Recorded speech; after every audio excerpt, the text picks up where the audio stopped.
Hej, hej, dzień dobry. Witamy się raniutko, wcześniutko, o 7 godzinie. Ale już wstaliśmy, już się tutaj ubraliśmy, umyliśmy. Szykujemy się do śniadania i dalej w drogę.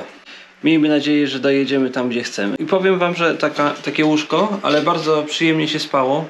Zostawiliśmy też drzwi otwarte, bo jest ciepło. I w pomieszczeniu było tak troszeczkę gorąco, duszno, na zewnątrz już było też zimno, więc te temperatury się wyrównały i dzięki temu dobrze się spało. Будь ласка, тобі заходи, де хочеш, заходи.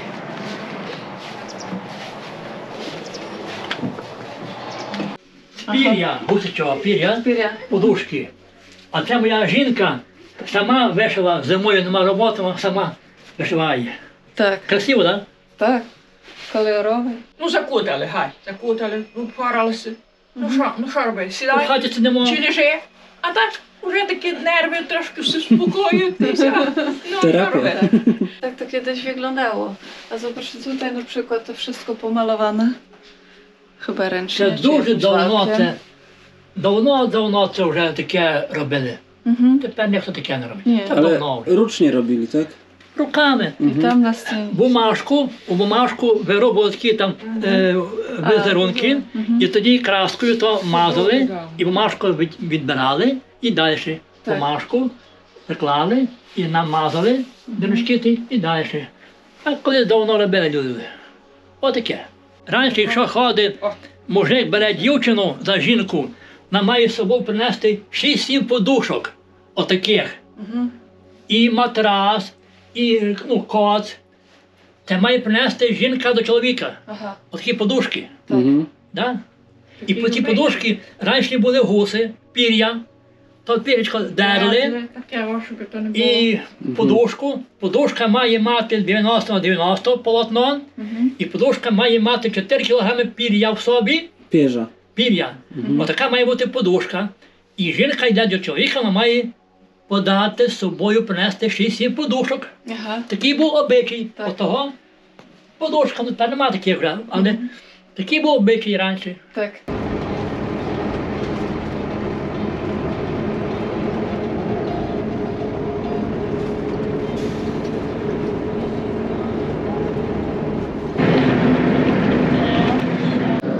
Hejka.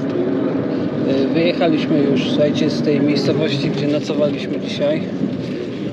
Tym poprzednim autobusikiem widzieliście pewnie. I przesiedliśmy się teraz w Czerniowcach i jedziemy w kierunku miejscowości, która nazywa się Bajany. No tam troszeczkę dalej. Nawet Prybrucia. Tak, i tam chcemy dalej spróbować trochę postopować. Zobaczymy, jak to się uda. Wczoraj w sumie nie było problemu. Trochę wieczorem utknęliśmy, więc mam nadzieję, że dzisiaj będzie lepiej. Ale rano był bardzo mały ruch w tym miejscu, więc dlatego wsiedliśmy po prostu do autobusu, jak już przyjechał. Tak, słuchajcie, tutaj na dworcu nie nagrywaliśmy nic, bo Dorenda chciała coś przekąsić, a ja szybko goniłem, szukałem możliwości wydostania się, bo to jak się nie zna wszystkich wiosek dookoła, to trudno wiedzieć, do której marszrutki trzeba wejść. Ale w końcu jakoś w przeciągu 20 minut to zorganizowaliśmy i pojechaliśmy. Jedziemy w ogóle, to możemy teraz powiedzieć, do Chmielnickiego, do naszego kolegi. Dorenda go jeszcze nie zna, ale się pozna, mam nadzieję, dzisiaj, jak dojedziemy. No i tak. A potem będziemy oczywiście ruszać gdzieś dalej w trasę. No i dzisiaj też zmieniły się, znaczy chyba zmieniły się 2 dni temu, ale dzisiaj dostałem tą informację, że zmieniają się przepisy, jeśli chodzi o powrót do Polski, że już nie wystarczy test PCR, czy ten szybki test, tylko trzeba mieć 7 dni kwarantanny, więc chyba nie wrócimy do Polski. No, Prosto do Holandii tranzytem. albo jakąś drogą, żeby nie trzeba było, coś wymyślimy. No, mamy tu jakiś remont drogi. My potrzebujemy w tamtą stronę.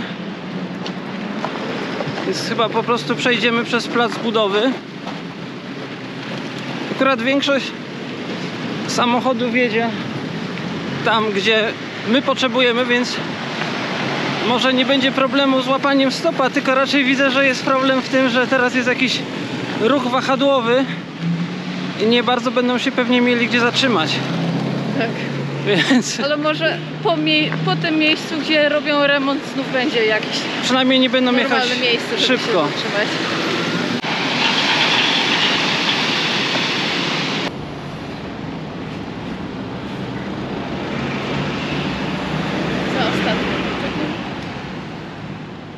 tego co patrzyłem na znaku, to mamy do Chmielnickiego stąd 160 km i cały czas jest droga o tym samym numerku, więc musimy jechać cały czas po prostu tą samą drogą, to jeśli nigdzie nie zboczymy, to dojedziemy.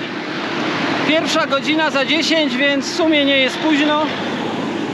No jak tylko przejdziemy to miejsce, to już łapiemy. Przejechaliśmy kolejny kawałek, nie wiem ile, kilkadziesiąt kilometrów na pewno. Jesteśmy już za Za Chocimiem. Mamy fajne miejsce w cieni. Zobaczymy, czy też jest dobre. No i najważniejsza rzecz, że przejechaliśmy na drugą stronę Dnistru, także do celu coraz bliżej.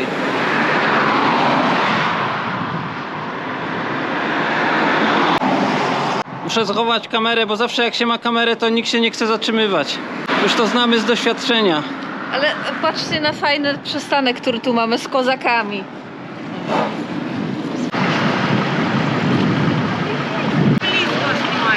I przyjechaliśmy do Chmielnickiego. Tak jest. Tutaj ostatnie 60 km podjechaliśmy marszrutką. За красоту. А ну покажи, что ты снял. Не, видел, как снял. Это вы вы. Боже, я что-то такая лохматенькая. Какая-то прикольная. Это мне сегодня 53 года. No, oczywiście ta pani nie kierowała autem, żebyście nie myśleli. Po prostu tutaj się do nas dosiadła, a my czekamy na znajomych С кем он говорит? i zaraz ma do nas przyjechać. Tak, no tak jak mówię. Здравствуйте, understand, okay. Thank you very much. Bye bye. Bye bye. Czekamy na znajomych, słuchajcie, i jedziemy do nich w gości, pewnie na dzień, dwa na pewno jakoś tak. No, tutaj pani nam zrobiła tło, więc Tak. spoko. A ja myślałam, że Chmielnicki będzie na tle. No, Chmielnicki jest na tle, Ale tylko musielibyśmy kamerę tak trzymać Tak. i wtedy go nie widać chyba, Wtedy bo jest jest- za twoją jest tu, gdzieś tak. Właśnie. witamy się z Chmielnickiego, w zasadzie z okolic Chmielnickiego. Jesteśmy u znajomego w ogrodzie aktualnie, tutaj Darenda ciężko pracuje z malinami. Nie, z poziomkami. Z poziomkami, o właśnie. No i co? Słuchajcie, parę dni minęło, nie nagrywaliśmy, bo po prostu tutaj odpoczywaliśmy wspólnie z kolegą, sobie gadaliśmy. Nie siedzieliśmy i gadaliśmy. Głównie tak i tutaj okolice zwiedzaliśmy, ale tak też prywatnie bardziej. Ale dzisiaj zbieramy się dalej, będziemy dalej jechać w kierunku tymczasem Chersona tym razem. To jest miejscowość już położona przy Morzu Czarnym. Więc jeszcze planujemy być około tygodnia na Ukrainie, więc no już nie cały tydzień, ale jeszcze trochę i taka końcówka to ma być właśnie wycieczka nad morze. Także zapraszamy Was dalej razem z nami do podróży. Możemy jeszcze jedną ciekawą historię opowiadać, bo wczoraj poszliśmy na spacer do sklepu i po drodze chodził taki malutki kotek. Taki, no nie wiem ile miał, parę tygodni pewnie. No, malusieńki. Zagubiony, zaczepił się do nas. Chodził przed nogami, za nogami, dookoła. Nie dało się iść po prostu, bo Maciek 3 razy przypadkiem go kopnął. Niespecjalnie, ja Nie, nawet no po prostu chodził przed nogami i go nie widział. wbiegł mi pod nogę. No i nie można było się go pozbyć. No chętnie byśmy go zabrali. Jeszcze Maciek zadzwonił tutaj do kolegi, czy nie chce kota, ale nie chciał. Więc musieliśmy go zostawić. Tam były domy, więc pewnie, mam nadzieję, znalazł przynajmniej jedzenie. No i szkoda, że no, jakbyśmy mieli możliwość, to byśmy chętnie wzięli tego kotka, bo byłby taki przecudowny, taki słodziak bardzo straszny. słodki i taki, no nie bał się ludzi, nie? No ale cóż, no.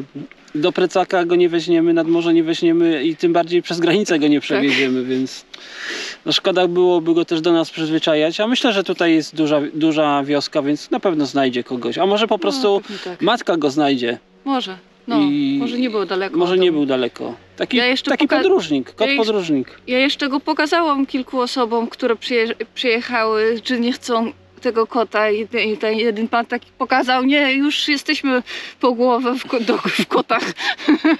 A ja wam jeszcze chcę pokazać, jak fajnie tutaj u kolegi jest zrobiony grill. To jest felga z jakiegoś samochodu ciężarowego, taka stalowa, ale nic nie obrabiana, nie wycinana, po prostu położona. Tutaj pokaż Dorenda, proszę, do środka. Widzicie te tak jak felga, tu jest po prostu dziura. Tutaj gdzieś byłaby opona naciągnięta. To jest po prostu pospawana z drutu takiego zbrojeniowego kratka. No i tu jak to grill pali się, czy ognisko, można tutaj ognisko zapalić, byśmy palili po prostu patyki. Ale na to wam chciałem zwrócić uwagę. To jest do czego się to stosuje. Trzeba tutaj polać trochę oleju, młode lub starsze ziemniaczki pokroić na ćwiartki i wkłada się tak jak to widzicie i one w 15 minut się smażą. Są przepyszne. W ogóle ja tego patentu wcześniej nie znałem. I słuchajcie, to też jest zrobione przez kolegę. To jest takie kółko, które się wykorzystuje w pracach rolniczych. Nie oranie, możliwe, że bronowanie albo coś takiego. Ja aż nie jestem w tym temacie specjalistą. Także to jest odzyskane z maszyny rolniczej i po prostu dospawana rączka. To jest jakaś blacha bardzo twarda. Kolega mówi, jak się nazywa, ja zapomniałem ten rodzaj blachy. No i drugie życie po prostu. Więc fajny patencik.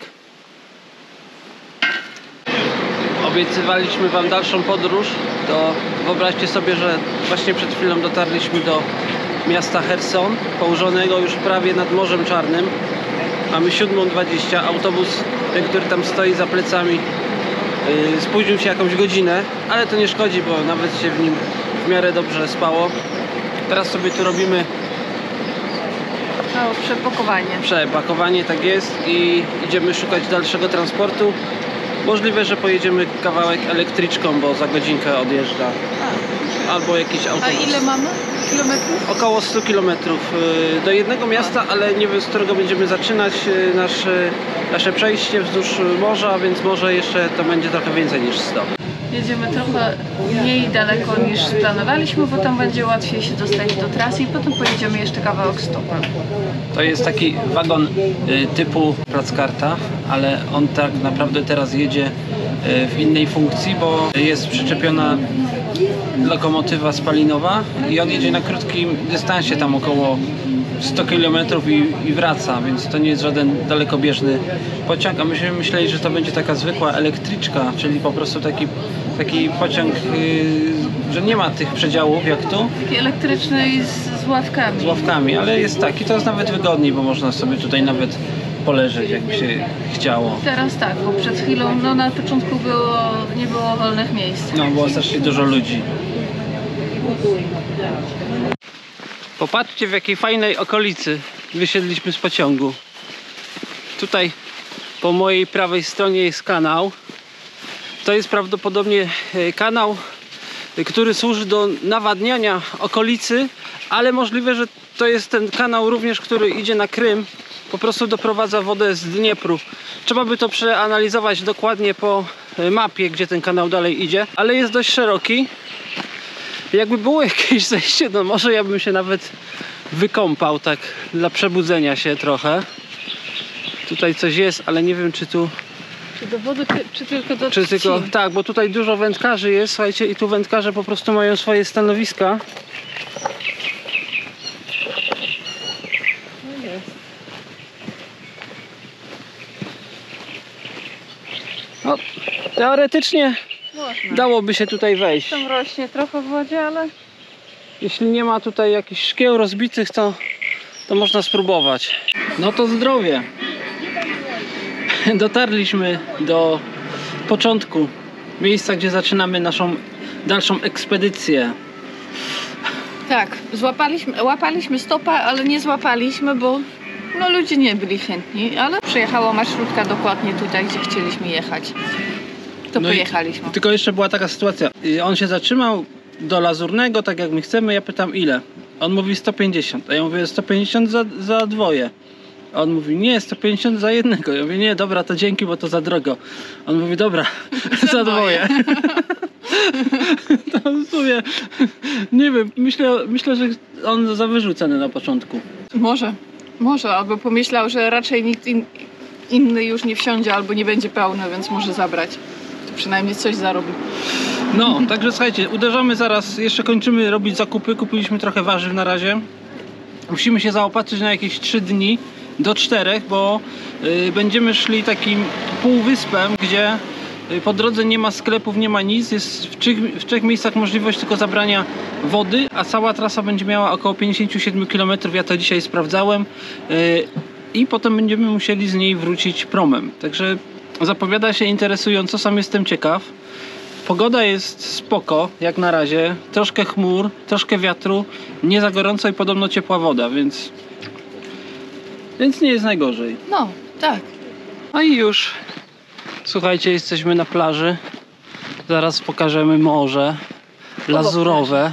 Obok plaży jesteśmy. Tak, teraz szukamy sobie gdzieś tutaj miejsca na namiot.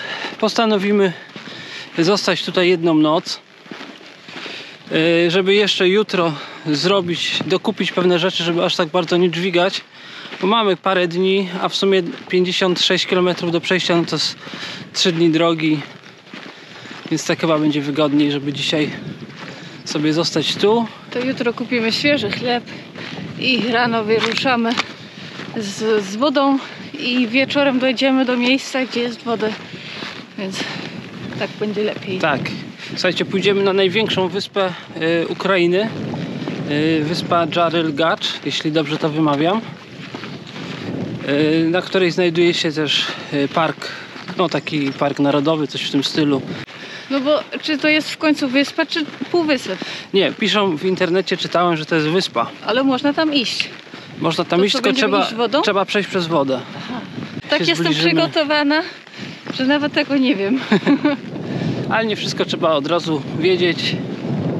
Po prostu wszyscy nam już w zeszłym roku mówili, że tutaj warto przyjść, przyjechać, bo jest ciekawie, jest ładnie, więc przyjechaliśmy. Jeśli o mnie chodzi, to ja lubię takie klimaty jak tu, bo właśnie step, tu widzicie, nie? Po tej stronie to już jest step, tutaj ta część Ukrainy jest właśnie taka stepowa, no i z tej strony już oczywiście mamy piękne morze. Trochę dla mnie to jest surrealne, że tutaj od razu morze się zaczyna, bo ja zawsze znałam morze tylko takie, że najpierw jest szeroka plaża, potem wydmy, no i potem dopiero jakby normalny krajobraz. No to co przed chwilą pokazaliśmy, okazało się, że poszliśmy zupełnie w złą stronę. To nie był brzeg tej kosy jakby do wyspy, a tylko drugi brzeg limanu. No, to nie jest do końca liman, ale coś takiego. Takie jezioro za tym brzegiem. Jakoś się źle zorientowaliśmy, ale szybko się wyjaśniło, że idziemy źle. Więc mieliśmy fajny spacer. Przynajmniej to widzieliśmy i teraz jesteśmy tam, gdzie chcieliśmy iść. No i jak widzicie, rozbiliśmy namiot, tu zostaniemy. Ile jest stąd do wioski? Kilometr czy coś? Kilometr chyba jest do sklepu stąd, No. więc to jeszcze rano zrobimy zaopatrzenie takie ostatnie, bo właśnie stwierdziliśmy dlatego między innymi, żeby spać jeszcze tu, a nie wchodzić na liman, żeby nie brać tak dużo rzeczy, czyli nie przygotowywać się na 4 noclegi, tylko zrobić dzisiaj nocleg, dokupić tam jeszcze jeden chleb, jeszcze wodę i dopiero z tym jutro już iść. Dokładnie. Pewnie to będzie sensowniej. Więc jutro pójdziemy w tę stronę. Tak, ja już tam byłem obczaić, jak się przechodzi na liman, znaczy na wyspę w zasadzie, bo to jest wyspa. Tak. Ja myślałem, że to jest półwysep, bo tutaj z tamtej strony nie ma połączenia z lądem, z tej też, no jest jakieś takie 20 metrów po prostu wody, którą trzeba obejść takim kółkiem i wchodzi się już na tamtą wyspę. Także zobaczycie to w dalszej części. A my teraz pójdziemy się kąpać. Dokładnie, będziemy się kąpać, będziemy już dzisiaj tutaj lajtować, jest godzina 15, więc do wieczorka mamy trochę czasu. Mamy zakupy, więc sobie zrobimy fajną kolację i no i chyba tyle, nie? No.